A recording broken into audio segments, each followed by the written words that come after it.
যাকে একসময় বলা হয়েছিল ইন্ডাস্ট্রির বোঝা, আজ তিনি ঢালিউডের সবচেয়ে বড় শক্তি।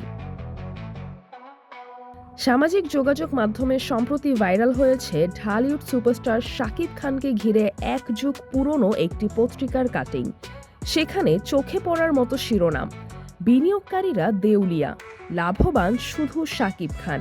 প্রতিবেদনটি লেখা হয়েছিল 2011-12 সালের প্রেক্ষাপটে, যখন দাবি করা হয়েছিল শাকিব খানের পারিশ্রমিক নাকি প্রযোজকদের সর্বনাশ করে দিচ্ছে আর তার ছবির বাজার পড়ে যাচ্ছে। ওই প্রতিবেদনে 2011 সালে মুক্তিপ্রাপ্ত শাকিব খানের 13টি সিনেমার তালিকা তুলে ধরা হয়। সেখানে বলা হয়, মনের জ্বালা, কিং খান কিংবা মনের ঘরে বসত করে এই ছবিগুলো প্রত্যাশিত ব্যবসা করতে পারেনি। তখনকার কিছু চলচ্চিত্র বিশ্লেষক মন্তব্য করেছিলেন, শাকিব খানের আকাশচুম্বী পারিশ্রমিক নাকি পুরো ইন্ডাস্ট্রিকে ধ্বংসের দিকে ঠেলে দিচ্ছে। 2012 সালের সেই লেখায় সরাসরি বলা হয়েছিল শাকিব খানের ছবির বাজার মন্দা, প্রযোজকেরা হতাশ। কিন্তু সময় নিজেই সেই দাবির সবচেয়ে বড় জবাব দিয়েছে। সেই তথাকথিত মন্দা কাটিয়ে শাকিব খান শুধু টিকে থাকেননি, বরং সাম্প্রতিক বছরগুলোতে প্রিয়তমা এবং তুফানের মতো সিনেমার মাধ্যমে ঢালিউডকে কয়েকশো কোটি টাকার ব্যবসার মুখ দেখিয়েছেন।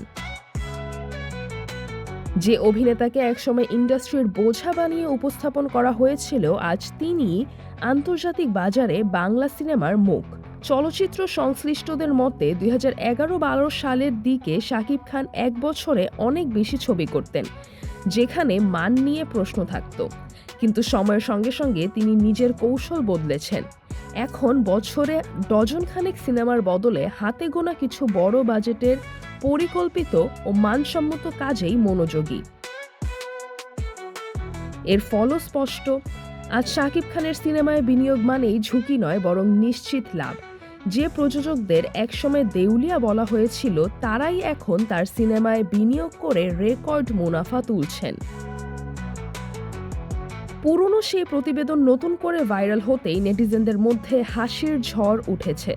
ভক্তদের বক্তব্য, এক যুগ আগে যারা শাকিব খানকে নিয়ে নেতিবাচক ভবিষ্যৎবাণী করেছিলেন, তার বর্তমান অবস্থানই তাদের সবচেয়ে বড় জবাব।